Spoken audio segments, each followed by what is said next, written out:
If you love sweet and savory, this corn casserole is for you. Come on, y'all. Let's get it going. Alright, so we're going to be starting off with 2 eggs.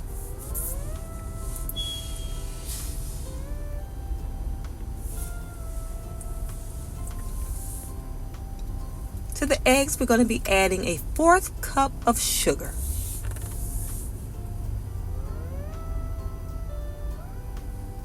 Going to get that all nice and whisked in here.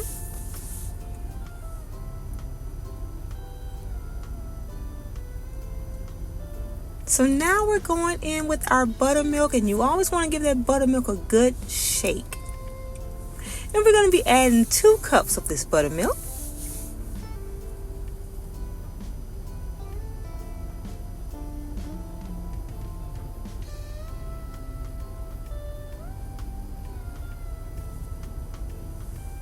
Okay, let's get that all whipped in here. Just whisk away.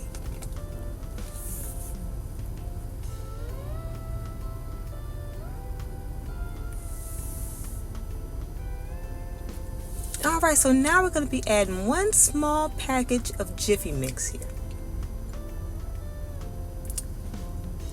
Yes, we're using the entire pack.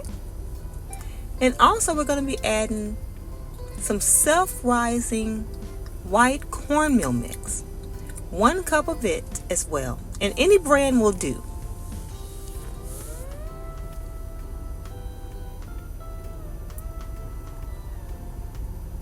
Okay, let's get that all nicely mixed in there, nice and smooth, y'all. Alright, now the reason why I add buttermilk instead of just regular milk is because, of course, you got to have your milk in this recipe. But a lot of people add sour cream for a little bit of tanginess. So, the buttermilk is going to help give it that tanginess, also with allowing it to be extremely moist as well. So I always use buttermilk instead of regular plain milk. Alright, so we got some butter melted down real good. Just 1 stick, which is roughly, of course, a 1/2 cup. And once you get that butter melted down, make sure it has cooled off before you put it in this mixture. Mine was sitting to the side for a little while before I poured it in here. And all the ingredients and measurements will be in the description. Okay, so we're going in with 2 small cans of cream style corn. I want to say it's about a 15-ounce can, but I could be wrong. Again, I will have it in the description. But 2 of these cans here. So now we're going to put 2 cans of drained whole kernel corn. Make sure it's nice and sweet, the super sweet kind, y'all. And make sure it is drained before you pour it over in here. So 2 cans of it. Okay, coming along real good. So now we're going to go in with some seasoned salt because, this is a savory dish, not just sweet. 1 teaspoon of the seasoning salt. We're going in with some regular salt as well. 1 teaspoon. We're also going in with some white pepper. And a 1/2 teaspoon will do. So now we're going in with a 1/4 cup of chopped onion. Now you can add a little bit more, or you can add a little bit less, or you can leave it all out. But 1/4 is enough for me. So from here, I would add a few green onions. I don't have any green onions, so I'm going to put a few of these freshly chopped chives in here. And again, this part, the chives is completely optional. I'm just putting it in mine. Okay, so now we're going to get this all nice and mixed in here, y'all.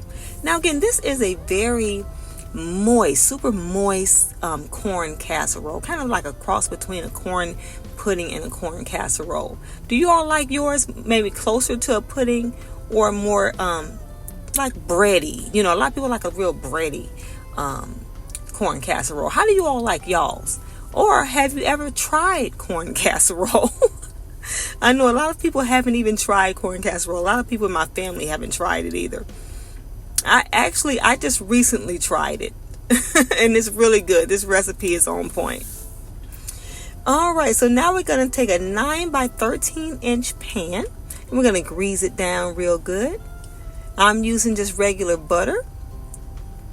And you can use like pan spray or a little shortening, just as long as you get it all in those nooks and crannies here. Okay, so now we're going to pour it on in here. When I first worked this recipe, I said, okay, let me try and see if I actually like corn casserole. And it is delicious.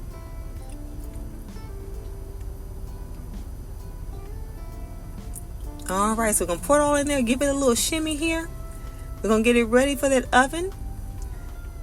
And we're going to bake this on 350 degrees. Now, because this is a loose, moist casserole, it bakes for about 1 hour and 10 minutes.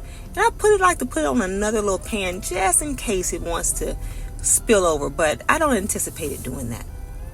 Okay, so it's been baking here for about 1 hour. And I'm going to get ready to take some shredded cheese. You can take whatever kind of cheese you like and sprinkle on top. And if you don't want any cheese, that's fine as well. But I'm using the finely shredded Monterey Jack and cheddar. Just putting just a little bit on top. Gonna put it back in the oven for about another 10 to 15 minutes till it gets nice and brown.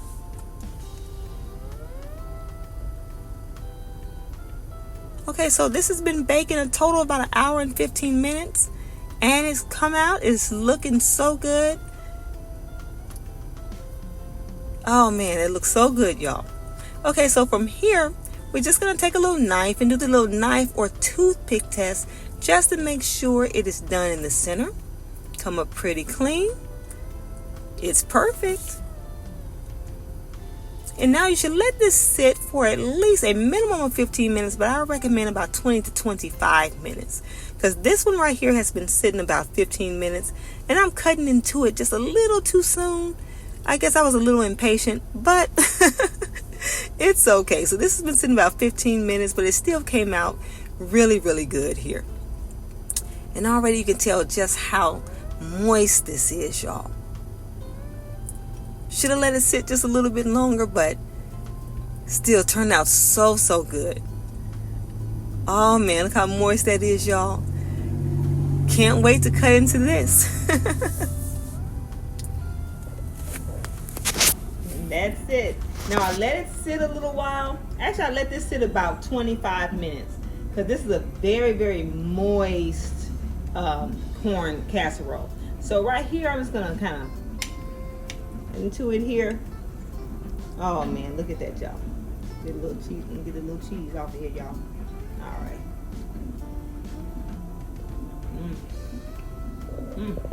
Y'all, that is delicious. If you like corn casserole, you're gonna absolutely love this one. I hope y'all try this recipe real soon, and thank y'all so much for watching.